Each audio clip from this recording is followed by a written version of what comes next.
ಸತ್ಯವನ್ನು ಚೆನ್ನಾಗಿ ಅರಿತುಕೊಳ್ಳ್ರಿ. ವಿಧೇಯತ್ವ ಇರುವ ಮನುಷ್ಯ ದೇವರಿಗೆ ಭಯಪಡ್ತಾನೆ. ಹಲ್ಲೆಲೂಯಾ.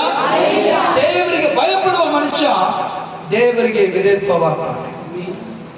ಮತ್ತು ದೇವರ ವಾಕ್ಯ ನೋಡ್ರಿ, ಒಬ್ಬ ಮನುಷ್ಯನು ದೇವರಿಗೆ ವಿಧೇಯರಾದಾಗ ಇಲ್ಲಿ ಒಂದು ಸಂದರ್ಭ ನಡೆಯುತ್ತೆ. ದೇವರು ಸೌಲನನ್ನು ರಾಜನಾಗಿ ಮಾಡಿದ ಮೇಲೆ ಒಂದು ದಿನ ಸಾಮುವೇಲನ ಬಳಿಯಲ್ಲಿ ಹೇಳ್ತಾ ಇದ್ದಾರೆ, ಈ ಜನರು ರಾಜನು ಬೇಕೆಂಬುದಾಗಿ ಕೇಳಿ ಸೌಲನನ್ನು ರಾಜನಾಗಿ ಮಾಡಿ, ಈಗ ರಾಜನಾದಂತಹ ಸೌಲನ ನನ್ನ ಮಾತಿಗೆ ವಿಧೇಯನಾಗದೆ ನಾನು ಯಾವುದನ್ನು ಮಾಡಬೇಡ ಎಂಬುದಾಗಿ ಹೇಳಿದನು ಅದನ್ನೇ ಮಾಡಿ ತನ್ನ ದೇಶಕ್ಕೆ ತಂದಿದ್ದಾನೆ. ಇವನು ಮಾಡಿದಂತ ಅಸಹ್ಯ ಕಾರ್ಯಕ್ಕಾಗಿ ನಾನು ಇವನನ್ನು ರಾಜ ಪದವಿಯಿಂದ ಕೆಳಗಡೆ ದೊಬ್ಬುವುದಕ್ಕೆ ಅಥವಾ ತಳ್ಳುವುದಕ್ಕೆ ನಾನು ಮನಸ್ಸು ಮಾಡಿದ್ದೆ.